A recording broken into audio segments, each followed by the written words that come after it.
Assalamualaikum warahmatullahi wabarakatuh.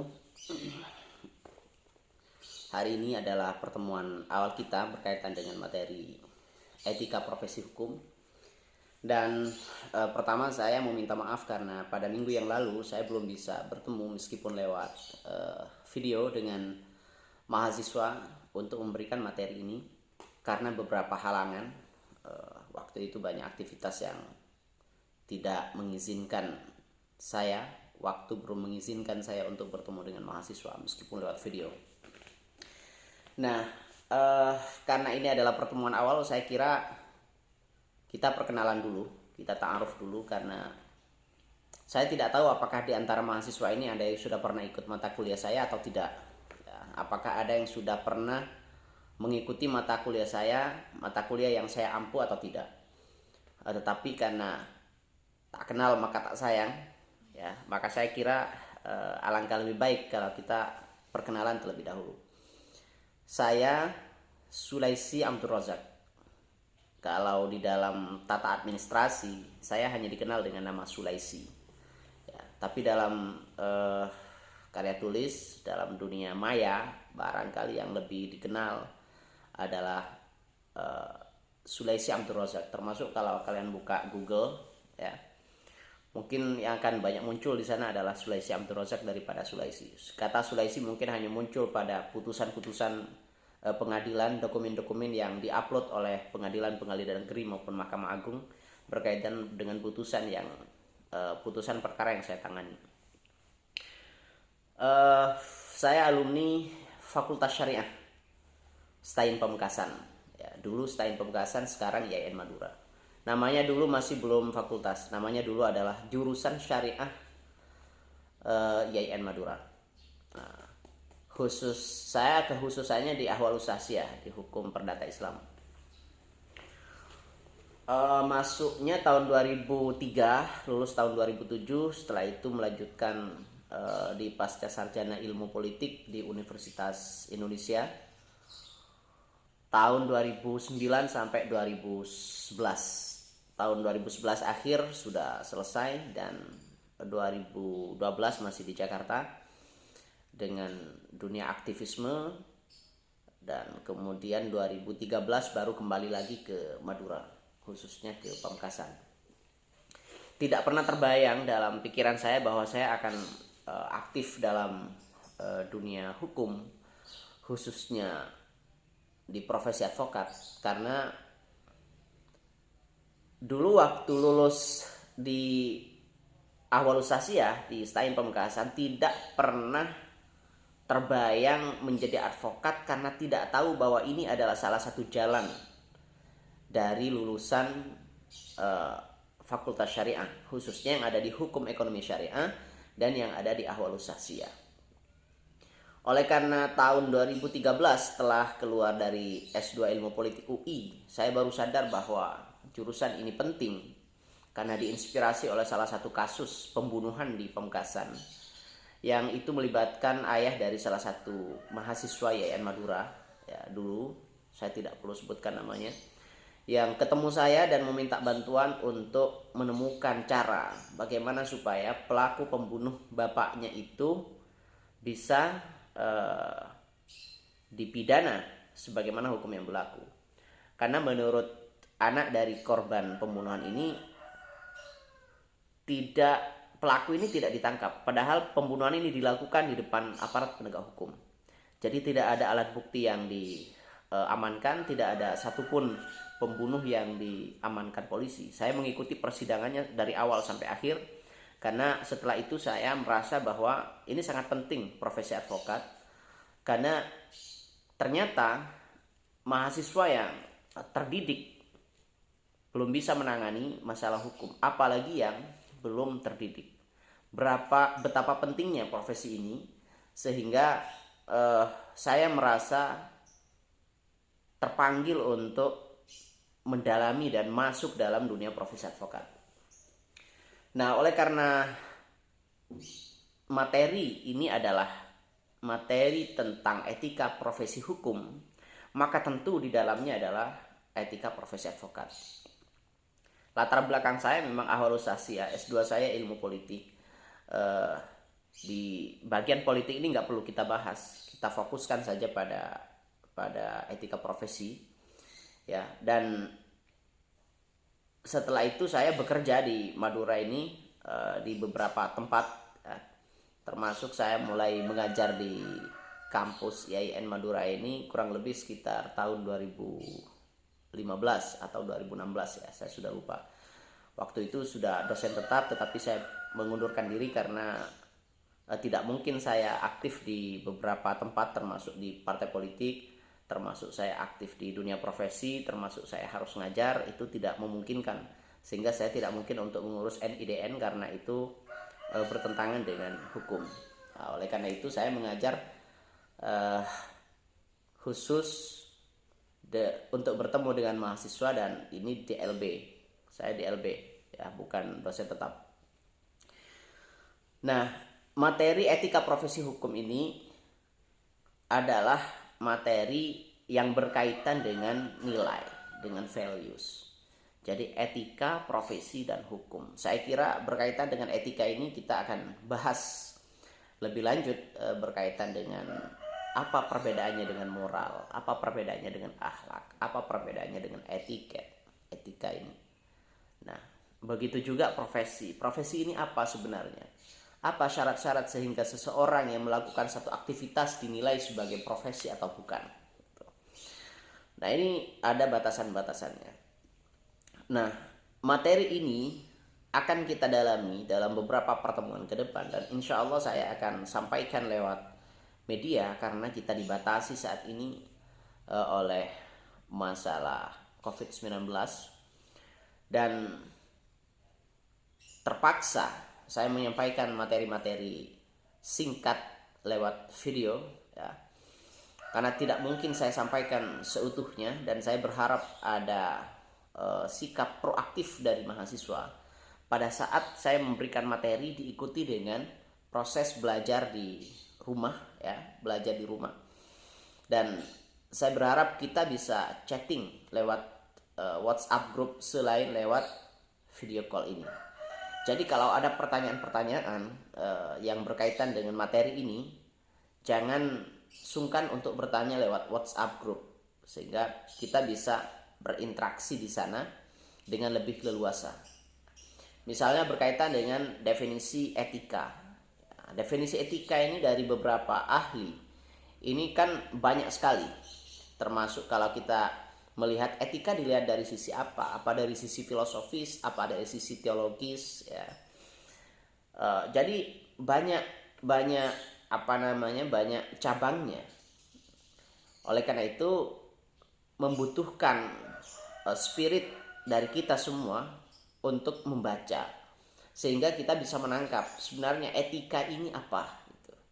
Etika ini kan orang secara sederhana mendefinisikan sebagai sekumpulan nilai baik dan buruk ya, dari perilaku seseorang ya, dalam lingkungannya, dalam komunitasnya, sehingga itu menjadi ukuran. Nah, bagaimana kalau misalnya ini kode etik, misalnya code of ethic, semua profesi memiliki itu ya, termasuk polisi, jaksa, hakim, notaris, pengacara, semuanya memiliki itu. Meskipun terdapat banyak sekali problem yang dihadapi terkait dengan tingkat kepatuhan terhadap etika profesi ini, termasuk etika profesi advokat. Ini mengalami masalah yang cukup yang cukup pelik, karena banyak sekali kesan bahwa profesi advokat ini glamor gitu. Glamor itu ya karena etika profesi ini tidak dipatuhi.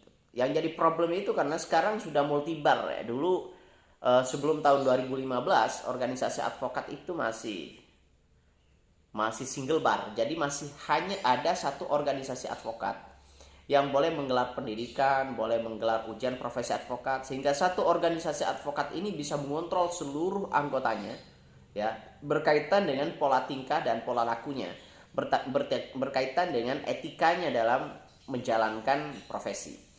Tetapi setelah 2015 ternyata ada surat edaran Mahkamah Agung ya, yang itu ternyata berefek pada sistem ya, yang selama ini single bar berubah menjadi multi bar. Jadi sudah banyak semua organisasi advokat yang sah menurut hukum, ya, yang berbadan hukum itu berlomba-lomba untuk menggelar pendidikan khusus profesi advokat, ujian profesi advokat, termasuk mengontrol sendiri anggotanya melalui kode etik advokat. Kalau dulu masih satu referensi, KEAI namanya, Kode Etik Advokat Indonesia.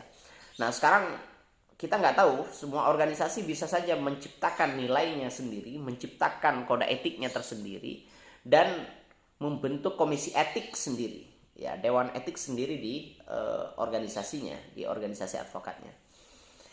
Nah, bagaimana cara menegakkan? Nah, ini kita nanti lanjutkan. Kita bahas dulu ke depan setelah pertemuan ini adalah apa itu etika. Bagaimana definisi etika menurut para ahli? Bagaimana definisi etika menurut dikaitkan dengan filsafat misalnya. Oleh filosof bagaimana misalnya Aristo bagaimana pandangannya berkaitan dengan etika misalnya. Immanuel Kant bagaimana pandangannya terhadap etika. Kabertens misalnya bagaimana definisinya, dan macam-macam dan macamnya. Nah, ini nanti butuh referensi yang bisa dibaca, dan ini yang saya maksud mahasiswa harus proaktif untuk membaca referensinya di rumah. Nanti kita bagikan lewat WhatsApp group, ya, sehingga kita bisa diskusi lebih panjang. Kita pengantar saja lewat video ini. Kemudian apa itu profesi? Nah, apakah ada profesi lain selain advokat, selain hakim, selain jaksa, selain kepolisian misalnya, selain notaris di bidang hukum? Nah, ini nanti kita lihat. Saya kira kalau dari sisi profesi hukum yang populer adalah 5 itu, tetapi apakah ada profesi lain di luar itu apabila kita berbicara di luar hukum? Misalnya profesi dokter misalnya, profesi wartawan misalnya. Nah, bagaimana dengan itu semua? Gitu. Karena kita kaitannya adalah berkaitan dengan etika profesi hukum, maka kita batasi profesi ini hanya yang berkaitan dengan hukum, sehingga bisa lebih simpel dan saya bisa memberikan gambaran secara lebih komprehensif dan fokus kepada mahasiswa berkaitan dengan materi etika profesi hukum. Kemudian apa itu yang dimaksud dengan hukum? Kaitannya dengan profesi hukum, apa itu kaitannya? Nah, tentu semua profesi ini termasuk hakim, ya, termasuk pengacara, itu adalah officium nobile. Jadi profesi yang terhormat, profesi yang altruistik, yang memberi manfaat bagi sesama apabila ini dijalankan dengan benar. Yang jadi masalah itu kesan hari ini, misalnya apabila hukum dikaitkan dengan suap misalnya, atau korupsi misalnya, atau maklar kasus misalnya, seolah-olah hukum ini menjadi berwajah buruk, ya, karena dikaitkan dengan sesuatu yang buruk, padahal itu bukanlah hukum yang semestinya. Hukum yang semestinya sebagaimana tertuang di dalam etika profesinya dan di dalam undang-undangnya, di dalam peraturan-peraturannya. Nah, apabila ada seseorang yang melanggar dan mereka adalah orang hukum, ya, tidak ada sesuatu yang sempurna. Bahkan di dalam agama sekalipun kita beragama Islam misalnya, apakah bisa kita jamin bahwa semua yang beragama Islam itu tidak akan korupsi? Apakah kita bisa menjamin semua yang beragama Islam itu tidak akan mencuri misalnya? Apakah semua yang beragama Islam itu tidak akan memfitnah sebagaimana ajaran Islam misalnya? Tidak bisa. Jadi kita ini manusia memiliki dua sisi yang ini akan terus saling bersaing, dan kita hanya dituntut untuk bersikap seimbang. Bagaimana menyeimbangkan? Yang dimaksud menyeimbangkan adalah mengendalikan sesuatu yang tidak baik sehingga menjadi baik. Nah, berkaitan dengan itu semua, maka hukum pun begitu. Pengacara misalnya, apakah pengacara selalu selalu dinilai negatif? Tidak. Kita sudah ada misalnya kalau APSI, ya, Asosiasi Pengacara Syariah Indonesia misalnya, hadir untuk harapannya bisa memperbaiki itu semua. PRADI misalnya sudah ada kode etik advokatnya, dan mereka mengontrol perilaku-perilaku advokatnya lewat kode etik profesi. Begitu juga KAI, begitu juga Peradin, begitu juga organisasi-organisasi advokat yang lain yang semestinya di organisasi advokatnya memiliki kode etik dan memiliki dewan etik dalam rangka untuk menindak anggotanya yang melanggar kode etik advokat. Nah, ini adalah pengantar materi untuk hari ini, dan saya berharap setelah saya sampaikan video ini kita bisa diskusi lebih panjang, kita bisa diskusi lebih banyak lewat WhatsApp group ya, kalau ada yang perlu ditanyakan, karena kita pertemuan awal adalah ta'aruf, kita perkenalan dulu. Jadi nanti saya berharap di WhatsApp group itu adalah semua mahasiswa yang tertuang di dalam absensi sudah harus masuk dalam WhatsApp group dan tidak ada yang tertinggal. Kalau isi absen, jangan isi absen pada saat di jam-jam lain ya. Misalnya kalau masuknya jam 7 misalnya, dia isi absennya jam 10 misalnya. Nah, saya kira supaya tertib kita absensinya kita bisa tepat waktu. Meskipun ini mungkin ya video di share ke WhatsApp group di masing-masing kelas nanti. Saya kira begitu sementara, dan terima kasih. Assalamualaikum warahmatullahi wabarakatuh.